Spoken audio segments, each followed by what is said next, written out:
Hey guys, Darren here again. Since I've went over all the Rand guitars and in that we covered a lot of Vivian Campbell stuff, I figured I'm just gonna go right into the Kramer Nightswan.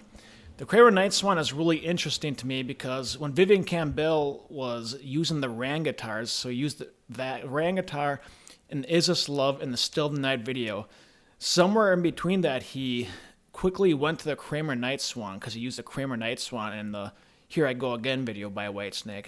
So I'm not really sure what took place, what made him decide to go the Nightswan, but it was a really quick transition, and also going into the Rand guitar was a quick transition.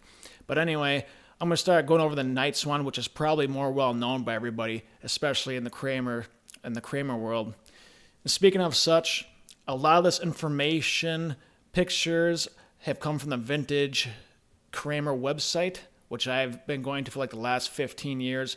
I've also been part of the forums in the meantime, the old forums and the new forums. So for those of you who are interested in Kramers, please check out the vintage Kramer website, join the forums, and check out all the great information on that website.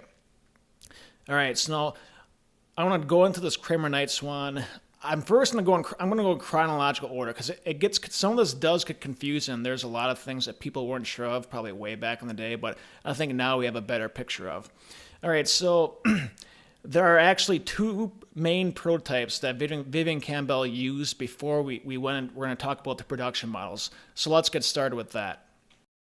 The Nightswan actually started out as the Shredder model by Buddy Blaze Guitars. At some point in time, Vivian and Buddy, they met each other at the Great Southwest Guitar Show somewhere in Texas, and they started talking guitars. And supposedly, in what the vintage Kramer website says, is the Shredder Nightswan model was actually a true collaboration between Vivian and Buddy discussing the guitars. It's not like Buddy Blaze basically had the Shredder completed and showed it to Vivian, from what I understand. It was actually a true collaboration, all right? So that's rather interesting. So this one you see right here, this is the polka dot prototype model. Here's the big difference from this and the production models. This was made with warm-mouth parts that Buddy Blaze basically sculpted himself. And I find this really interesting because the Rand guitars were kind of done in a similar manner. They were Tom Anderson parts made and sculpted by Rand Havner. So it's kind of interesting. So the same thing took place with this exact guitar. So yes, warm-mouth parts, Buddy Blaze sculpted and did everything else. So he kind of had a base and worked around it, okay? In this prototype Shredder Nightswan pick, as you can see, they call it the ping pong inlays or the diagonal dot inlays. It kind of goes in a, it's not like the standard dot inlay pattern. Also had original Floyd Rose, and they had the Seymour Duncan full shred in the bridge, and the middle pickup was a JB. And I believe this is the first time the Seymour Duncan full shred is used in this guitar. I think it's the first time this was released. As you can see in this one, it's got the Blaze logo on the headstock and a Nightswan logo. The scale length of the guitar is a Gibson scale length 2475, all right, and has a compound radius fretboard, which means that the radius kind of gets less round as you go up the fretboard. I think it was 10 to 16. I'm not sure about that, but yeah, it's one of the first guitars to kind of have the compound radius fretboard, I believe. I'll get into the specs more once I get to the production model, because that's what probably everyone knows it by, but production models had an ebony fretboard. This polka dot prototype, it could be rosewood, but I'm not sure. Okay, so the next prototype is the prototype Kramer Nightswan Lightning, all right? This original prototype was made in Arlington, Texas by Buddy while he was in transition to Kramer, whereas the polka dot prototype was built in Texas as a Shredder guitar before any Kramer deals were conjured up. Okay, so that's a big difference. So the prototype with the polka dots, that came first. Lightning prototype came afterwards, okay? Now, like the polka dot prototype, this prototype was also made with warm-mouth parts, okay?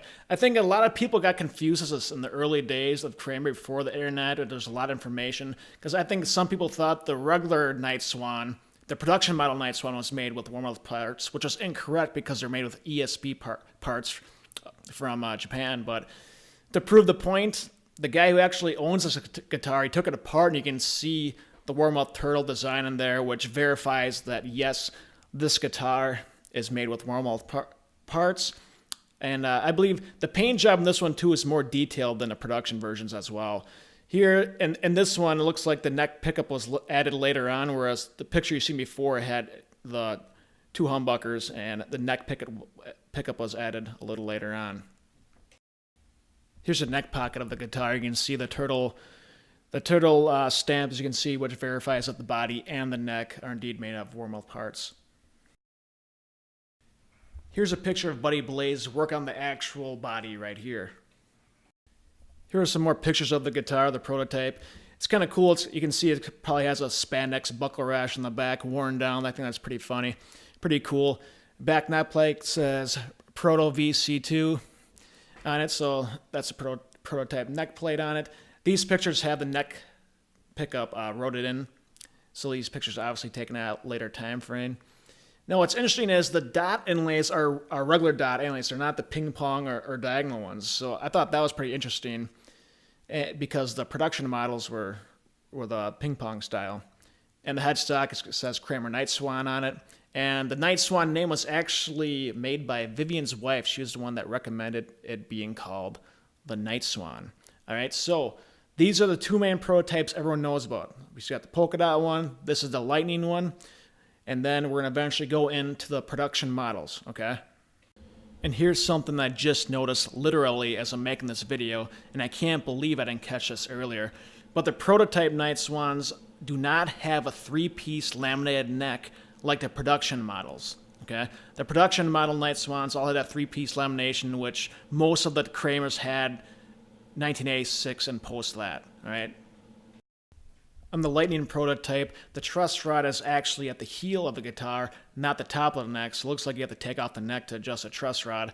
The neck pickup is a Tom Anderson. I think that's interesting because that kind of goes back to relation with Rand guitars and Tom Anderson with Vivian in those days, right before the Nightswan. And also it's interesting because after Vivian was done playing the Nightswan, once the 80s metal thing was over, and around, you can see him with Def Leppard in 92, 93 playing a Tom Anderson guitar. And here's something that if you listen to a lot of stories or interviews with Vivian Campbell, one reason he liked the Nightswan because he's got a 3-selector switch because he liked playing that live. When he was playing live, he liked it simple, back and forth. He didn't like a lot of 5. He didn't like the 5-selector switches. He said it's futzing around too much. However, if you listen to the interview when he's with Def Leppard in 92, 93, he's got the Tom Anderson Strat style guitar. And he says he prefers a 5-selector switch. So yeah, it's pretty interesting. Another interesting fact about this prototype Lightning is that the body was made of mahogany. And Vivian used the Floyd Rose so much, and because mahogany is a soft wood, that the Floyd Rose posts became loose, and they actually had to, take some of the wood out and replace it with maple right where the Floyd Rose posts are in order to make it back in working condition again.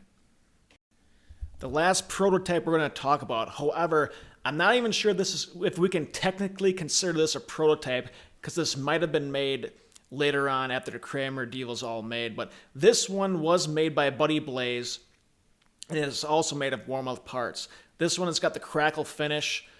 This is the only picture I got of this Crackle finish. A guy by the name of JC at JC Guitars owns this one, I think. This one has 2 different necks to it. This neck is obviously the original shredder kind of style of neck.